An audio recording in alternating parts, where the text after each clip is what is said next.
Now you understand about law of attraction, don't you? And now you're understanding a bit about your disc, choosing your thought, your relationship with who you are, yes? You have a sense of momentum. So you're understanding momentum of thought. So now you understand all of the elements to become a deliberate creator of your own experience. We're eager to talk with you about anything that matters to you.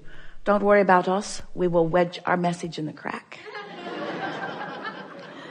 It is our expectation that together we will discover new nuggets of refinement and new methods of application. And most of all, new heartfelt, from your standpoint, reason for more deliberate focus. We know that you want to be the deliberate creator of your experience. We know that for the most part you aren't the deliberate creator of your experience. That you are doing more creating by default, by habit of thought, by old belief, by old pipes, than you really mean to. A belief is just a thought you keep thinking. It's a habit of thought. It's a thought that has enough momentum that things are actualizing around it, and that's why you believe it. We just want you to know that you can choose your beliefs, and therefore you can choose what actualizes around them.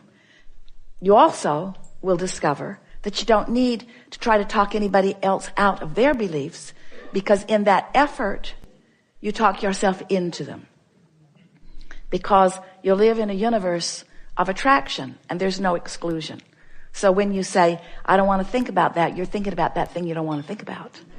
And if you think about that thing that you're not wanting to think about for 17 seconds, then another thing like it that you're not wanting to think about joins it. And then another, until that thing you're not wanting to think about has hold of you. It feels like it's thinking you. It isn't. You're thinking it. If you do fall off, it's no big deal. You can get back on it tomorrow. So last week, Esther announced to us, Abraham, I refuse to accept that I have to wait till tomorrow morning to get back on the disc. Because I like being on it so much. And I'm clearly not on it right now. For all of the obvious reasons, because you saw what happened. It was wrong what they said, what they did, how it turned out. Wrong. But I refuse to accept that I have to wait clear until tomorrow morning to get back on it. I'm going to meditate and clear my mind. Worked really good. I'm going to find some way of distracting myself. I'm going to find a way of slowing the momentum of unwanted things while I speed the momentum of wanted things. And this is the last piece of this opening that we want you to hear from us.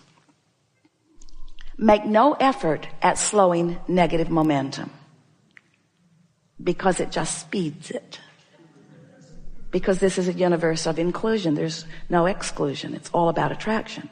So when you're not going to think about that thing that you're thinking about, then you're thinking about that thing you're not going to think about. And as you're thinking about that thing you're not going to think about, you're thinking about that thing you're not going to think about. And the momentum is getting stronger and stronger and stronger. And you're feeling worse and worse and worse and getting all animated about the injustice of what you're feeling. They just don't want me to win, you exclaim.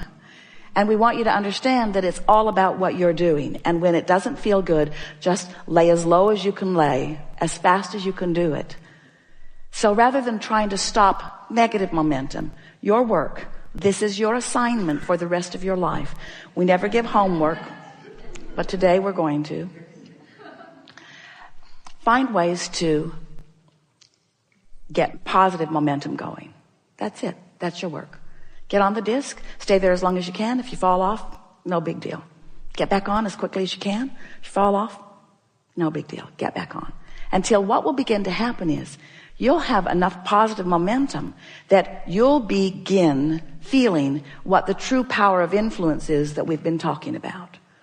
If you're having a no good, very bad day, Esther will say, clearly I'm on the ornery disc. And I can tell I'm on there because there's ornery people all around me. Or I'm on the defensive disc. And your tendency, Esther's too, is to want to blame the other ornery people. Because if they weren't there with her and being ornery, she'd feel a lot better. But we want her and all of you to understand she met them there. She met them there. It's like going to the Henri meeting. Where's the Henri meeting? Where's the Henri meeting? I want to meet new Henri friends. Like to be flipped off by different people in traffic today than usual. So when you begin to accept that you chose the disc and that they just met you there, it sort of takes the sting out of what they're doing, what it feels like they're doing to you, especially when you begin to accept that you have the choice of what disc you're on. And today, we think you understand it more clearly than ever before. That you have a choice of what disc you get on. And the earlier you choose it, the better chance you have of choosing the one you mean to choose. And eventually, and we're talking about a matter of a few days and weeks, you're going to predominantly be there. And when you start hanging out in that high-flying, good-feeling vibration, and you not only have the benefit of feeling good and breathing more deeply and feeling that fantastic feeling of eagerness coursing through you, but you also then begin to realize the benefit of the wonderful ideas that are flowing to you and the really good timing you have and the rendezvousing with all kinds of wonderful things. And the evidence of your disc is all around you. No matter what disc it is, the evidence of it is all around you. Then you'll begin to understand the invincible you. You'll begin to understand that you are the creator of your own reality. You'll begin to understand you always have been and you always will be, but you'll begin to exercise more deliberate control. And you'll find yourself, this is the biggest benefit of all. You'll find yourself not spending all of that time, how much time you can spend, trying to explain something to somebody who's not on your disc. Have you ever been flying high and somebody else isn't and you're trying to explain to them? They don't get it, do they? So you just crawl right down on their disc with them so that they can understand it. And then, are you ever mad at them that you're down there on that disc with them? You get so much time back because you begin to understand that it's not a language barrier. It's not a cultural barrier. It's a vibrational barrier. Stop trying to explain stuff to people that they have no way of understanding. Instead, pick your disc, rendezvous with those that do understand, and have a really good time. We just want to call your attention to that because when you begin to recognize how powerful your thoughts are, it makes you want to flow them with a little bit more precision. This is going to be a conversation of true fine-tuning. We don't want you to freak out about the thoughts that you're thinking. We see you cancel, trying to suck them back. Esther said to someone the other day, I have something to tell you and I only have 17 seconds to do it in. She was very fast in her conversation. But we want you to realize that you have the capacity to choose a high-flying disc. Your probability of finding it is first thing in the morning before other things have become active that make it more difficult. So if we approach it in any normal way, we're just going to add to the clogged pipe. You see what we're getting at? So here's a law-based fact that if you can hear it, it will serve you in every conversation that you have with yourself in your deliberate creation forevermore.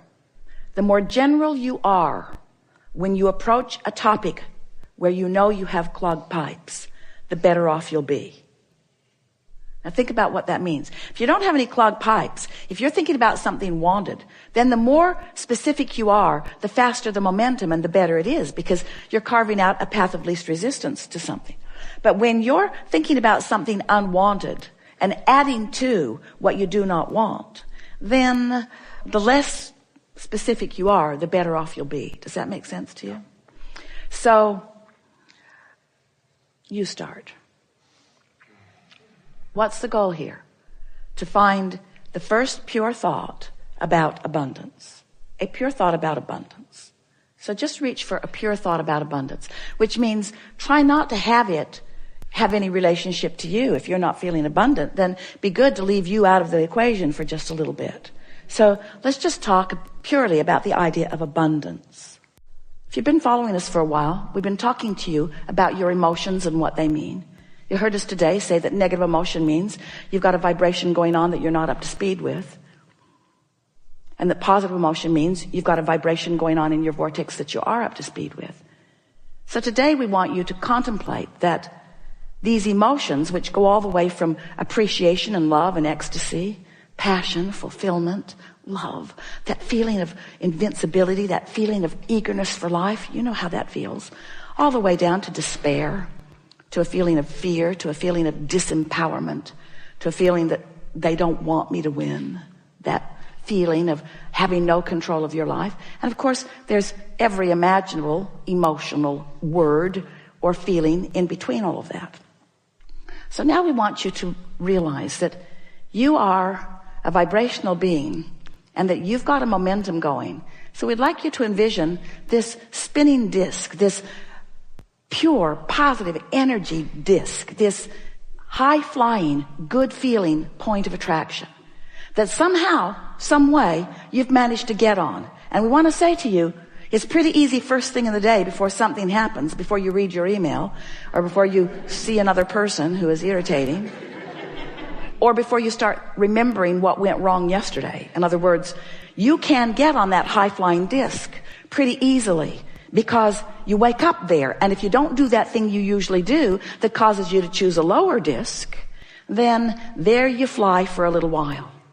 And we want you to just speculate the kinds of magnificent things that you have incrementally put into your vortex of creation that will now flow seamlessly, effortlessly, quickly through the path of least resistance into your spinning grid, into that high-flying, good-feeling grid.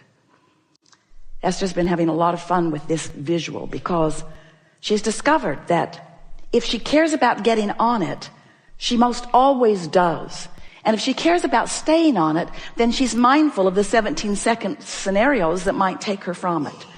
And she's also become really good at what we were offering to you earlier about if she's falling and the momentum is strong, don't beat up on Esther about it. Don't beat up on yourself. Just take the fall and set forth the intention that tomorrow you're going to get back on it. So if every morning you decide you're going to get on it, first couple of days you probably won't make it to breakfast before something takes you from it. But eventually it's where the momentum of that which is you feels most natural.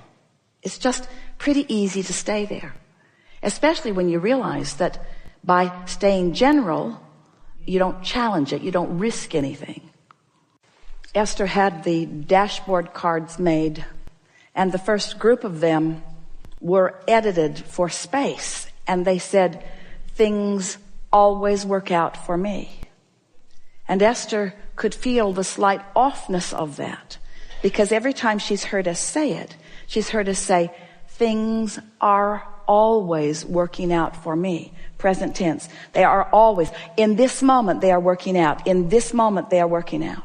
In this moment, they are working out. No matter what's happening and no matter what your perspective of what's happening is, things are working out.